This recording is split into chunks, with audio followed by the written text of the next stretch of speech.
What's the meaning of bindi?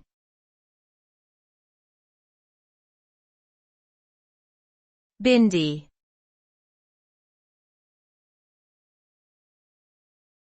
Bindi.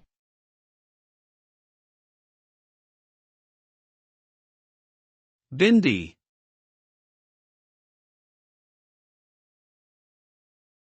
Bindi.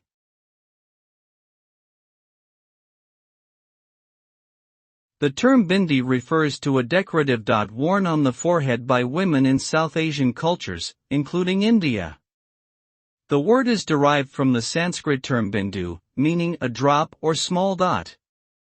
The bindi can be made of various materials, such as vermilion powder, turmeric paste, or jewels, and is usually applied between the eyebrows, representing the third eye in Hinduism. It has cultural and religious significance, with different colors and shapes indicating different meanings. The bindi has also become a fashion accessory, commonly worn by women of various ethnicities, though it remains a deeply rooted symbol of South Asian identity.